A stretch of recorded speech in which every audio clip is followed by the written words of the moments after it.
Why does your lower back hurt when you do the shoulder bridge in Pilates, and what to do about it? This is such a common problem that I get so often from newcomers to my Pilates classes, and it is such an easy fix. Now, I have also done a short masterclass like this on what to do if you get hamstring cramps when you do the shoulder bridge. So this is like a part 2. So if you want some help with that one, I'm going to pop the link into this video. You can head over and take a little look at that one at the end of this session. But let's get started. We're going to get down on the floor with your mat. Your Pilates shoulder bridge is a brilliant exercise for 3 main reasons, and this is why I use it a lot in my classes. 1 is for getting your bottom and your hamstrings working, so we're working the back line of your body. 2, we're going to mobilize your spine. So if we teach this in the right way, we can really get that intervertebral movement in your spine. So literally getting each chunk of your spine moving. And the 3rd thing is really good for your pelvic floor. And because we are inverted, it means your pelvic floor exercises are more instinctive because you want your pelvic floor to lift up. But if you're inverted, you're working with gravity. So gravity is going the same way as your pelvic floor. But if you come into your shoulder bridge and you can only ever feel it in your lower back, it puts you off, you don't want to do it. And as it's a fundamental of Pilates, it can be really annoying. Here's what you're doing and the really easy way to fix it. So you're going to press through your feet, lift up into a bridge. Before we do any of the other fancy things with the shoulder bridge, let's get this right. What often happens, and particularly if you have a pronounced arch in your lower back, is that you lift into your bridge, you think you're in a natural curve position or a neutral position, but actually you're arching your lower back. So I'm just exaggerating that now. Can you see? Arching my lower back. And this is what I say to my Pilates participants, if you're in that position, man, it really feels uncomfortable.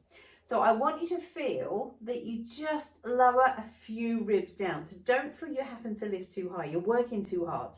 So just drop those ribs down until you can more or less feel your shoulder blades on the floor.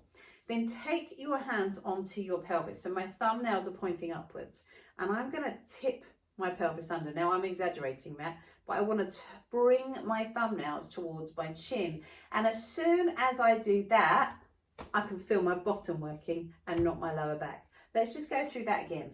Come back down to the floor. I want you to imagine now you've got a little piece of string on your tailbone and you're going to pull so that the pelvis curls under and the lower back presses onto the floor, and then slowly release. You have this invisible thread. We curl under, we come back. Pull under, and now keep pulling and roll up into your bridge.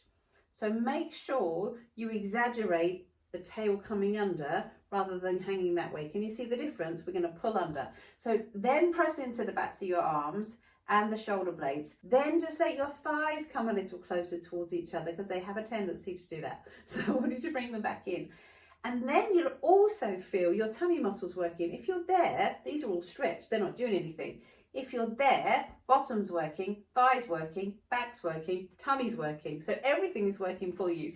And then you can hold in that position. Now, if you're still not entirely sure, you're still not sure if you're feeling this in your bottom, give it a little squeeze, literally with your fingers. It's a personal training technique to help activate some muscles that are being a bit lazy.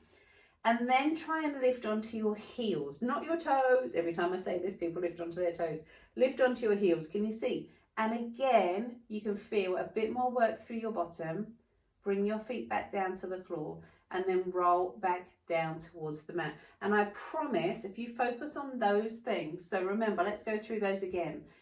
Pulling the tail under, making sure we're not lifting too high so the ribs are down. The tail comes under. Draw your hips up to your ribs. Maybe lift onto your heels. Maybe just squeeze your bottom to remind those glutes that they need to work. If you can get those things working for you, I promise the shoulder bridge will be much nicer on your lower back and will be much more effective.